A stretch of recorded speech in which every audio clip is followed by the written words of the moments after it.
Eu quero, nesta noite, falar exatamente sobre fugir do evangelho do eu.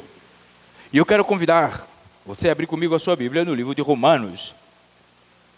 Romanos capítulo 11. E vamos meditar nesta noite no versículo 36. Romanos capítulo 11 e o versículo 36. Diz assim a palavra do Senhor: pois todas as coisas vêm dele, existem por meio dele e são para ele.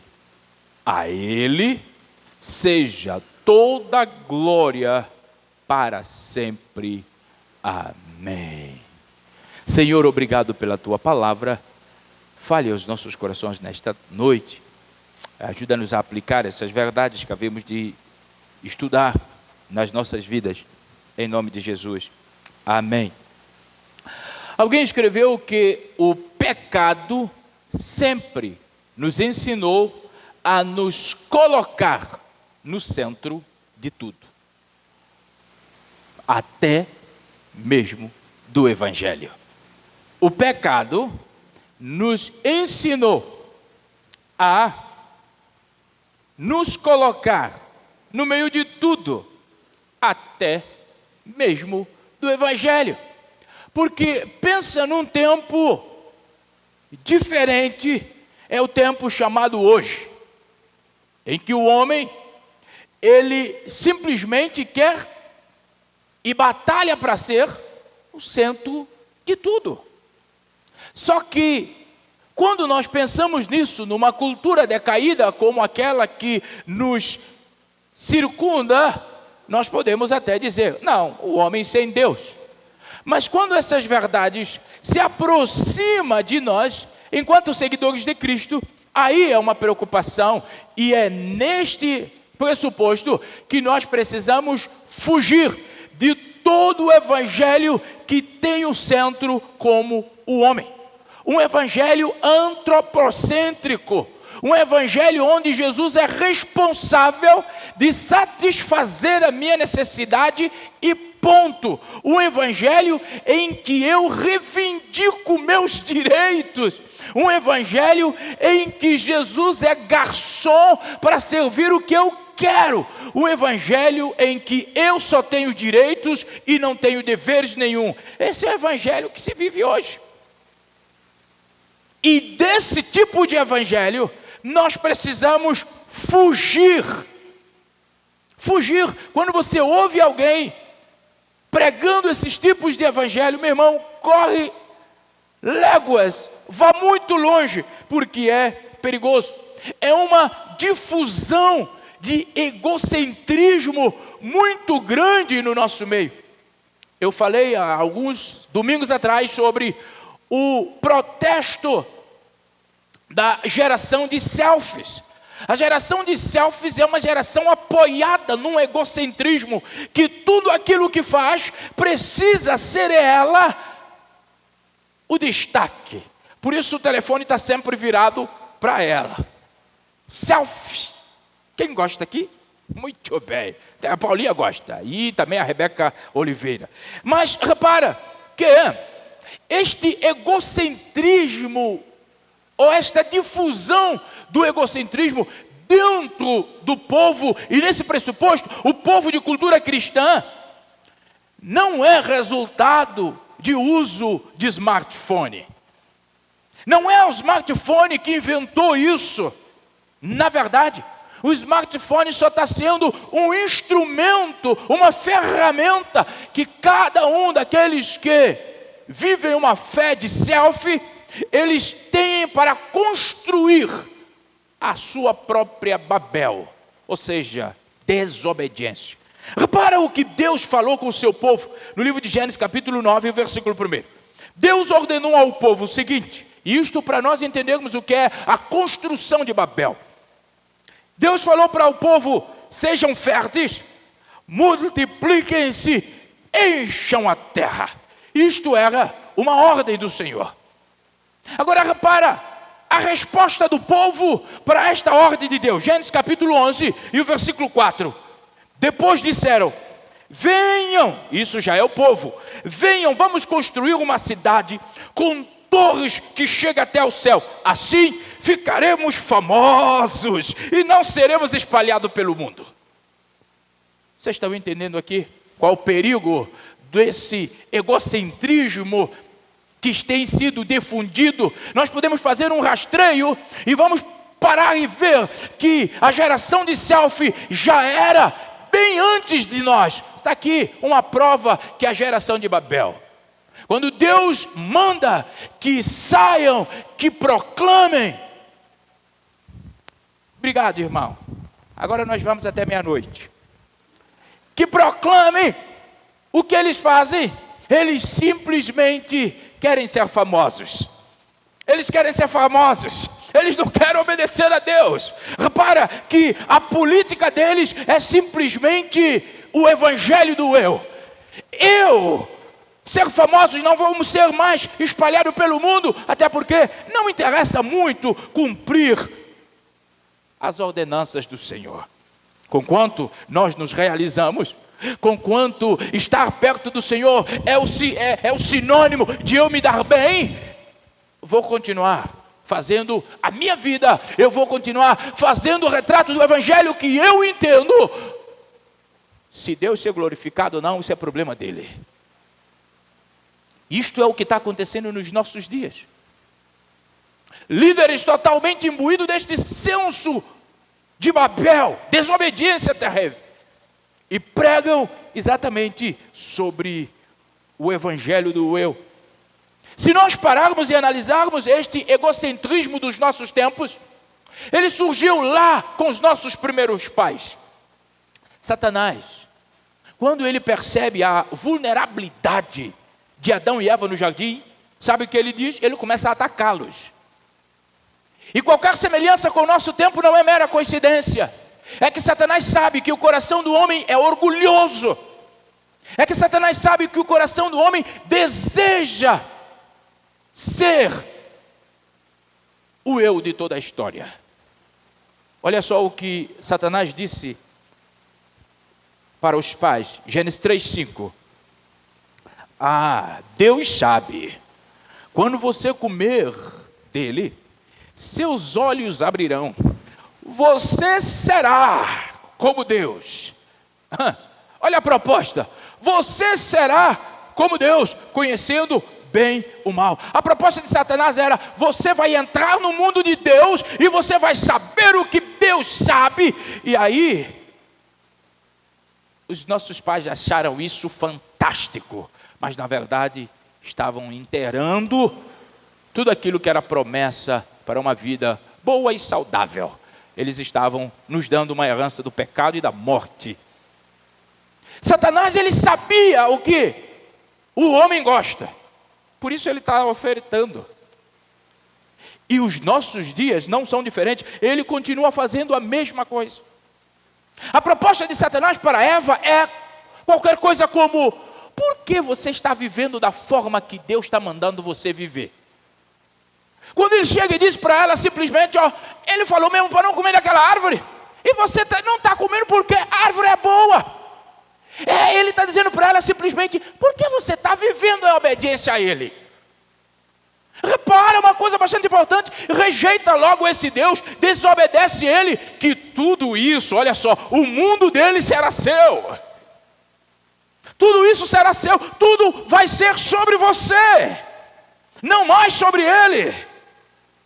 E eles caíram como um patinho. Eu gostei dessa expressão, eu ouvi esses dias. Caíram como um patinho, nem sei como um patinho cai, mas falaram que caiu como um patinho, então eles caíram como um patinho.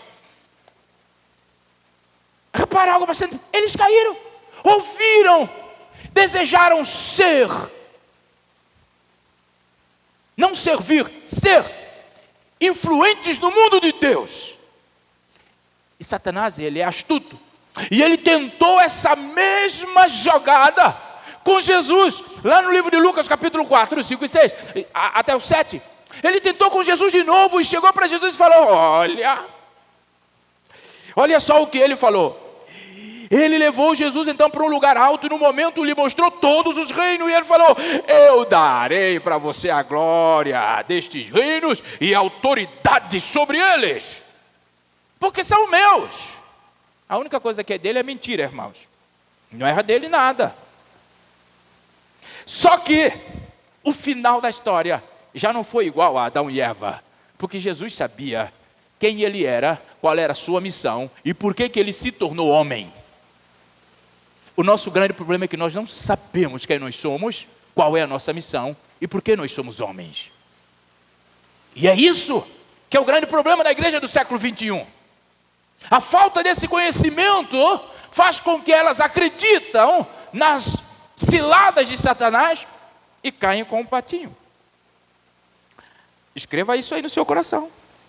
Sabe, muitos, mesmo depois de Jesus nos mostrar qual deveria ser a nossa postura, mesmo depois de Jesus se entregar por nós numa cruz, mesmo depois de Jesus simplesmente morrer pelos pecados daqueles que menosprezam a Deus, como nós, muitos são tentados ao ouvir o Evangelho de Cristo, mas a querer que a história seja concentrada nele.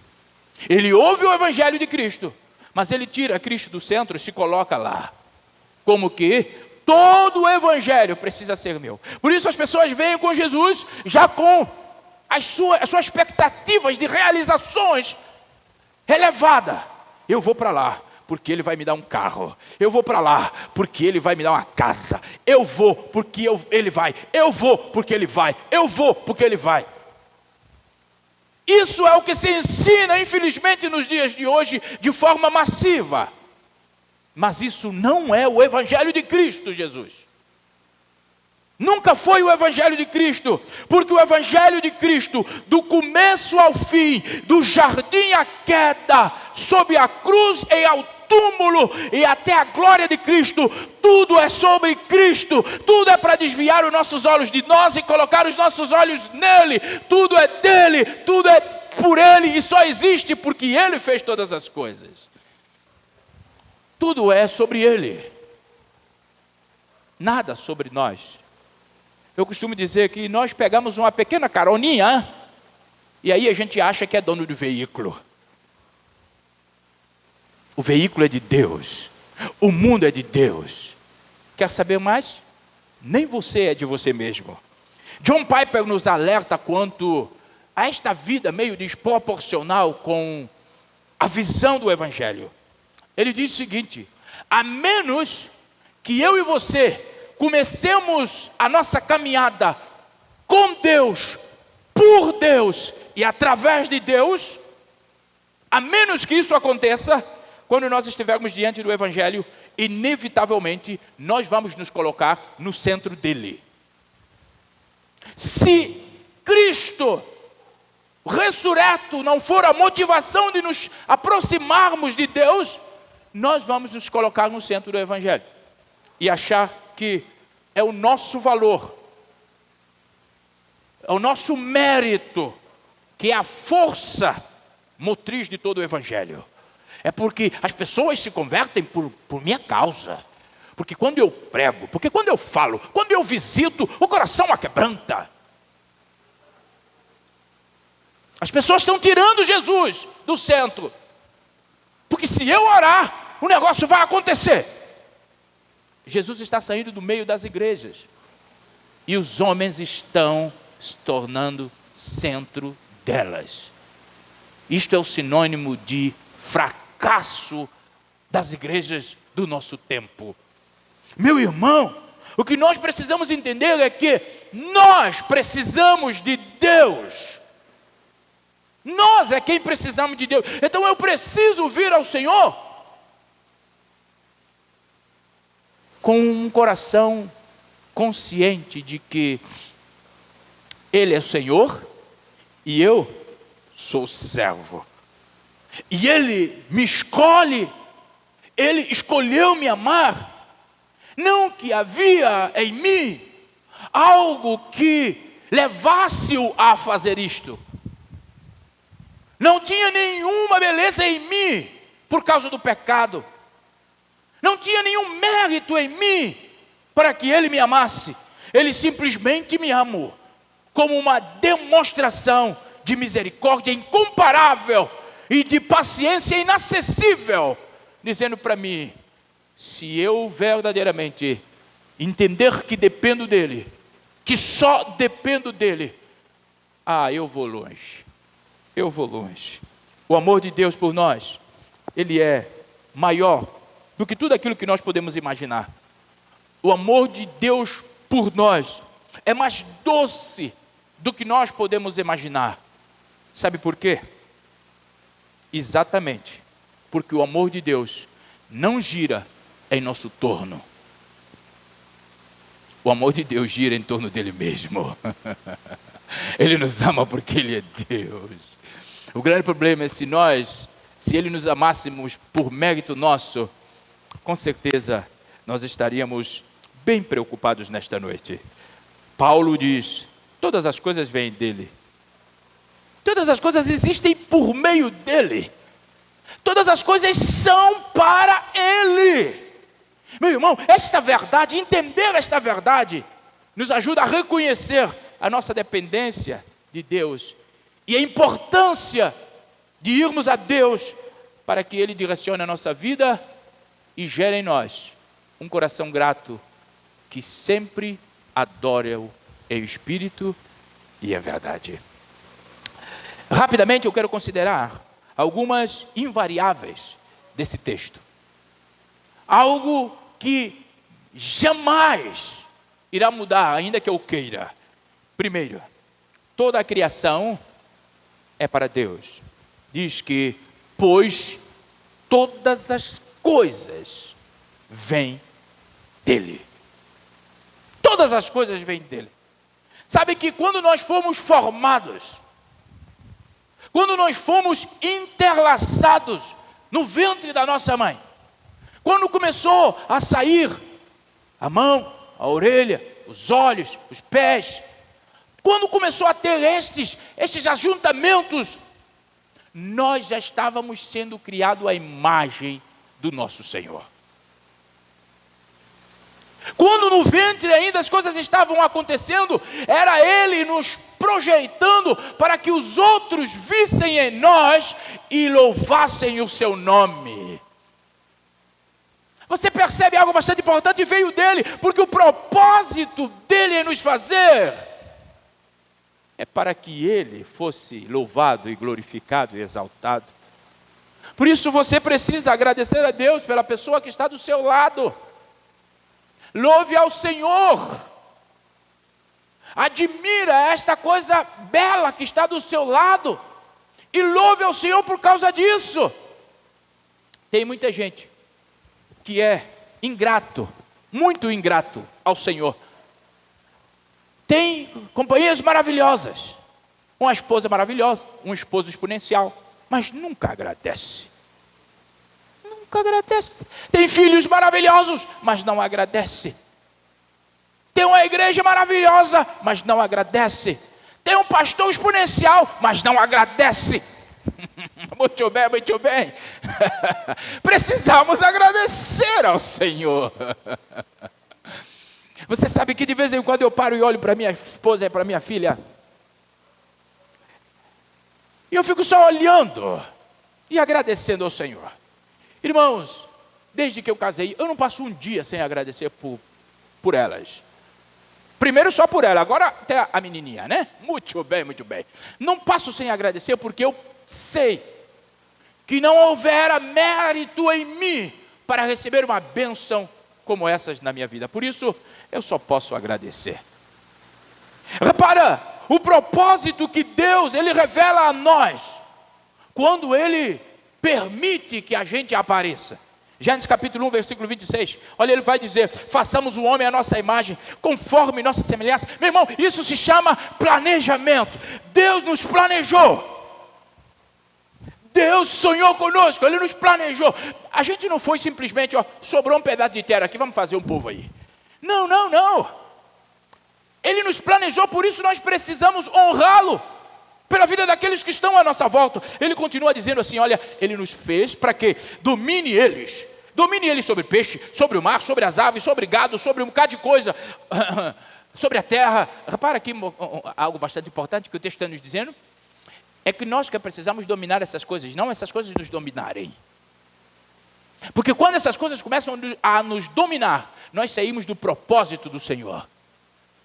Quando a gente começa a trocar a comunhão com Deus por essas coisas que Ele fez para nós, nós saímos do propósito de Deus. Ele continua dizendo, então, Deus criou o homem à sua imagem. A imagem de Deus o criou. Homem e mulher, Ele os criou. Meu irmão, o que a gente percebe aqui é que Deus cria todo o resto.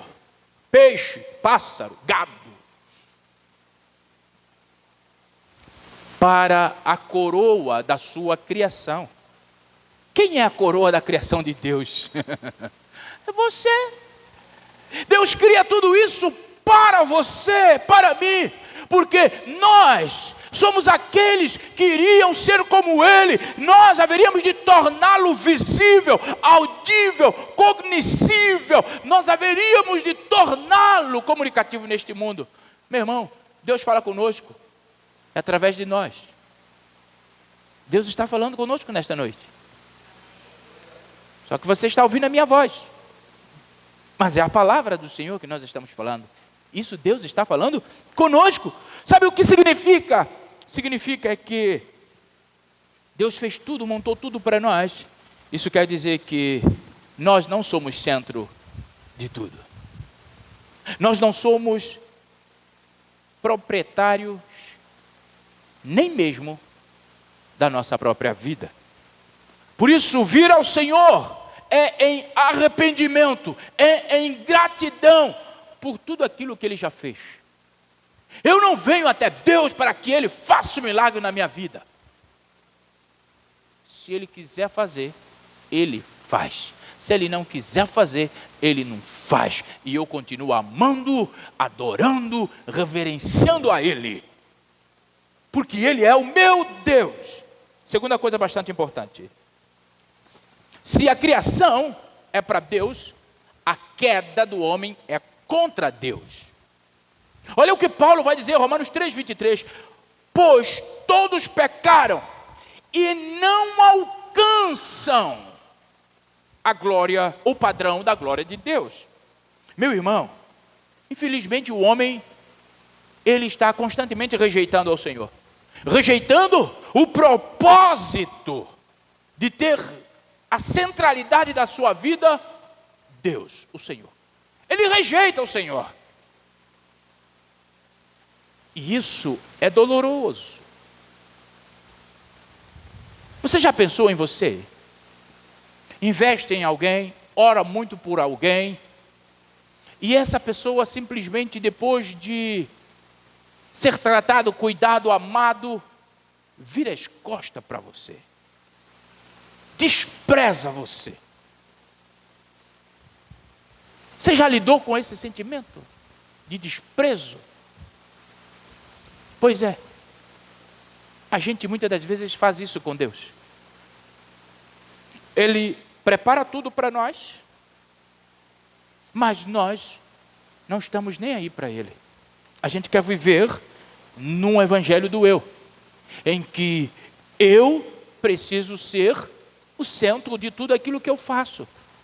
E tudo aquilo que vem de alguma forma para afrontar o eu que eu tanto estimo, eu me desespero. Meu irmão, algo bastante importante. Nós pecamos contra Deus. E nós não conseguiremos alcançar jamais o padrão de Deus sem que Jesus tenha influência em nossa vida. Jamais haveremos de alcançar, porque antes que o pecado fale ao nosso respeito, o pecado ele é calunioso contra Deus. E por isso que todos os homens que vivem e fazem a opção de viver uma vida em pecado, eles estão, sim, se colocando contra o Senhor. Embora muitas pessoas podem até reconhecer o seu erro, suas falhas, mas uma maioria das pessoas não sabem que a sua culpa, o seu pecado, ela é uma forma de ofensa a Deus. Todo o pecado é contra o Senhor. Repara o que Davi vai dizer aqui, no Salmo 51:4. Contra ti, só contra ti, pequei. Sabe qual era a ocasião em que Davi, ele faz essa confissão? Ele desencaminhou. Ele fez a opção de pegar algo que não era dele. Ele fez a opção de simplesmente afrontar a moralidade da sua época. Ele possui, ele mata. Mas ele teve a consciência de que o seu pecado, e nesse pressuposto qualquer pecado, antes de tudo, ele é cometido contra Deus, que é justo, que é verdadeiro, que é santo. E todo pecado afronta o Senhor. Por isso, meu irmão, por isso é que nós conseguimos ter uma explicação sobre o inferno. Porque se não fosse por causa da justiça do Senhor, talvez não deveria termos inferno. Porque o inferno, a bem da verdade, é uma punição eterna para todos aqueles que pecam contra Deus. Um Deus infinitamente santo, valioso. Um Deus infinitamente misericordioso, bom. Por isso todos os homens que pecam, eles vão para o inferno, porque pecam contra Deus, se não se arrependerem. Agora, porque a criação é de Deus, para Deus, o pecado contra Deus, mas Deus nos deu uma outra graça, que é a redenção. E a redenção também é para o Senhor. Olha só, todas as coisas são para Ele. Meu irmão, nós fomos feitos para Deus. E Deus simplesmente não sente a alegria em nos ver perder-se dele. Por isso a redenção acontece, porque Deus quer que nós estejamos com Ele, porque Ele nos fez para Ele. É por isso que, ainda que cada um de nós, como nós ouvimos nesta manhã, rebelarmos com o seu Senhor, e o salário da nossa rebeldia seja a morte, o Senhor continua dizendo para nós: vocês estavam mortos nas transgressões e no pecado, em que uma vez andou, mas Deus, sendo rico em misericórdia, pelo seu grande amor com que nos amou, mesmo quando estávamos mortos em nossos delitos, nos vivificou juntamente com Cristo. Pela graça vocês foram salvos. O pecado não é ponto final na vida daquele que se arrepende, mas a redenção do Senhor, Ele muda aquele que estava prestes a morrer, Ele muda para a vida, e a vida eterna com o Senhor. Sabe, se nós pararmos e analisarmos esse texto, Efésios capítulo 12, que eu acabei de ler, nós vamos ver que muito pouco é a nossa contribuição na nossa própria redenção. Deus fez tudo isso por Ele, porque Ele nos fez para Ele, e Ele sabia disso. E algo bastante importante é que o texto narra, é que fisicamente, ainda que nós estivéssemos movendo, falando, vivendo, ainda que tudo isso esteja acontecendo, mas se nós vivermos sem Cristo, nada nós haveremos de poder oferecer a Deus, nada. Ainda que nós façamos tantos movimentos físicos, se Cristo não estiver dentro do nosso coração, nos transformando todos os dias, nos impulsionando a uma nova vida, nós não estamos a oferecer nada para Deus. Tudo que fazemos é para nós mesmos. Esse é o retrato do Evangelho do eu. Eu faço, mas eu faço para mim. Espiritualmente falando, nós éramos imóveis. Mas o que aconteceu com Deus, o que aconteceu conosco foi que Deus, Ele simplesmente coloca-se, através de Jesus, entre a imagem caída de Deus, ou seja, o homem. Jesus, Ele entra entre nós e Deus depois da queda, para nos restabelecer novamente com o Senhor. Por isso nós precisamos amar o nosso Senhor e Salvador Jesus Cristo. Porque hoje, se há esperança em nosso coração acerca de Deus, é o trabalho de Jesus e não nosso. Por isso o Evangelho tem a ver com Ele, precisa ser pregado para a glória dEle, e nós precisamos viver para honrá-lo. Porque é Ele que fez novamente a ligação. Nós que estávamos destinados à ira ardente de Deus, por meio da sua justiça, por causa do pecado, nós hoje, por meio de Jesus, somos salvos e podemos louvar e celebrar a salvação. Deus enviou seu Filho para que, pela graça, a graça que respondeu à justiça de Deus, nós hoje pudéssemos ser salvos. Jesus sangrou sem nenhuma culpa. Jesus carregou um fardo sem nenhuma precisão. Por isso, fez dele a solução. Ele é a solução, porque o que ele carregou não tinha nada a ver com ele, tudo a ver conosco. Nada, meu irmão, torna esta graça de Jesus tão especial, tão gloriosa, quanto nós percebemos que precisamos receber o Senhor no nosso coração. Porque a graça, ela só é eficaz naqueles que recebem Jesus. O desejo do Senhor é que os homens se salvem. E a graça está à disposição do homem. Só que a eficácia da graça só está na vida daqueles que reconhecem, que se arrependem e que andam com o Senhor. Eles alcançam o perdão de Deus. E o perdão de Deus não é um prêmio final da boa notícia sobre a graça. O perdão de Deus não é um prêmio final sobre o escape do inferno. Não. Porque nós não servimos a Deus com medo do inferno. O perdão de Deus significa que nós, que outrora estávamos longe dele por causa dos nossos delitos, hoje nós podemos nos aproximar dele. Hoje nós podemos viver com ele, viver para ele. É por isso que o perdão de Deus está entre nós. Aqueles que rejeitaram e que insultaram ele, hoje podem ter ele na sua própria vida. Meu irmão, quando nós reconhecemos as nossas falhas, o nosso pecado, a graça do Senhor invade a nossa vida e substitui o eu pelo trono de Deus em nós. É a graça de Deus que faz isso.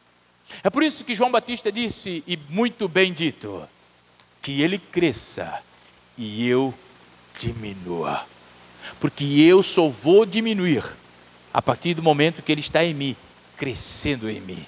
Porque de mim mesmo eu jamais conseguirei diminuir sem que a influência do Espírito Santo de Deus esteja em mim. Porque o homem pecador, o desejo dele é viver o evangelho do eu.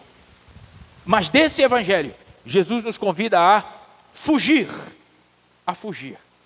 Por isso, percebe que Paulo escreve aqui na segunda carta que ele escreve a Coríntios 5,15, ele vai dizer, porque ele morreu por todos, ele quem? Ele Jesus, para que nós vivamos, não mais para nós mesmos, mas para aquele que por nós morreu e ressuscitou. Meu irmão, isto é a base da nossa felicidade, isto é a base da nossa satisfação, isto é a base da nossa promoção. Jesus morreu por nós e nós precisamos viver para Ele.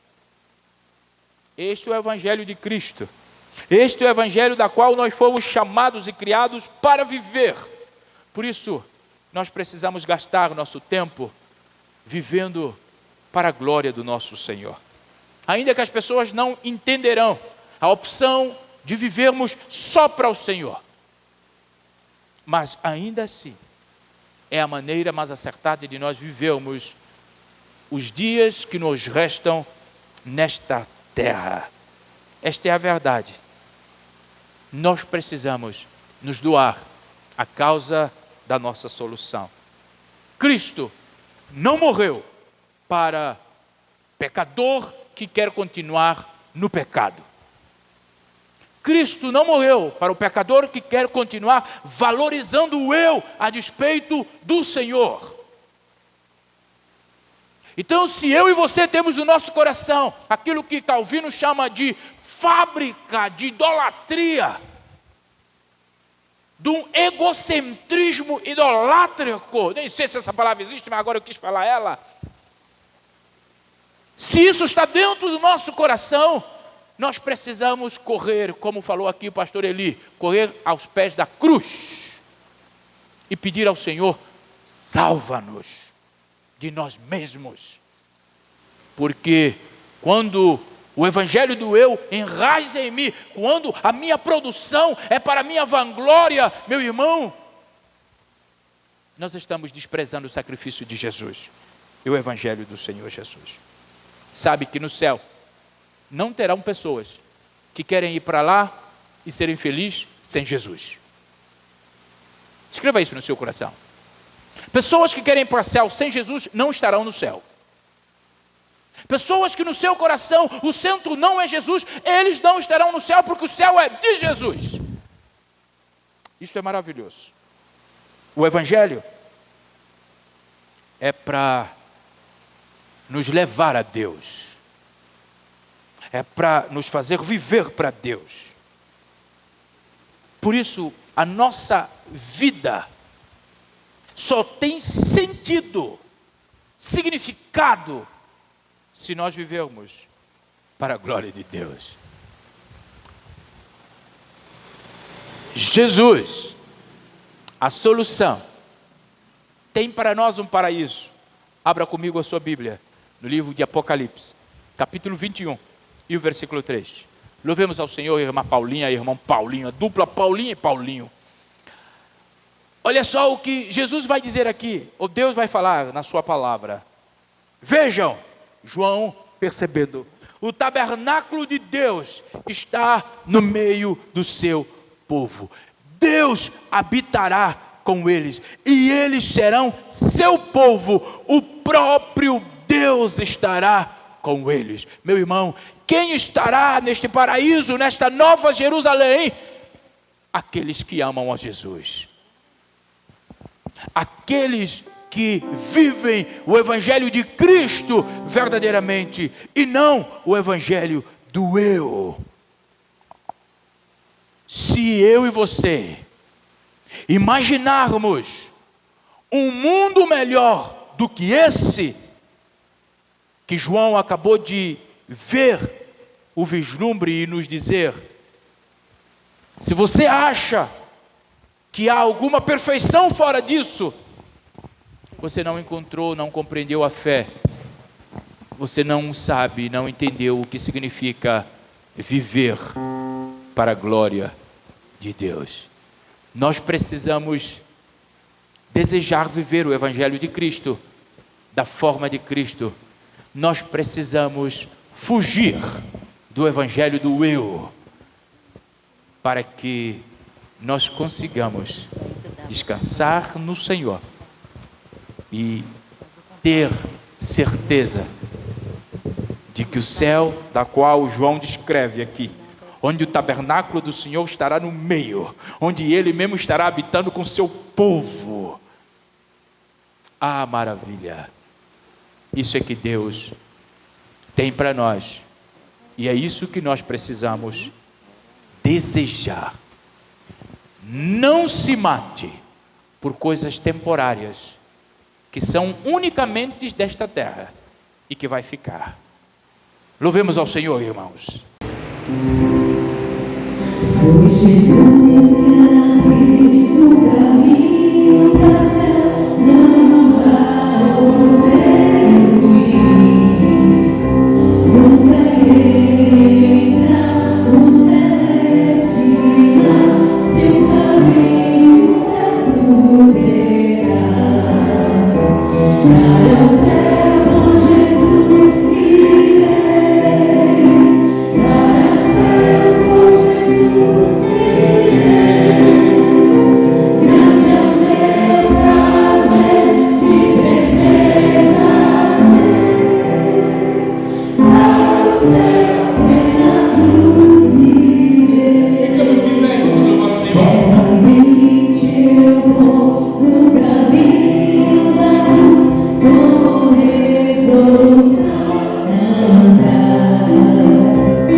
agradecemos pela Tua palavra, nós Te louvamos pela Tua bondade e misericórdia, o Teu perdão, nós Te louvamos pela redenção, louvamos pela criação e pedimos perdão pelas quedas, Senhor, pois sabemos que tudo existe por meio do Senhor, é para o Senhor. Deus nos ajude a viver este Evangelho, cujo centro é o Cristo Jesus, e nos ajude a fugir deste Evangelho adulterado que se ensina por estes tempos, este Evangelho do eu, Senhor Jesus. Perdoe-nos, Deus, por todas as vezes que deixamos que estas mensagens entrem em nossos ouvidos e de alguma forma precipitam as nossas ações. Nós clamamos a Ti nesta noite enquanto noiva do Cordeiro, prepara-nos para este encontro precioso, porque ao céu é só por Jesus nós haveremos de ir.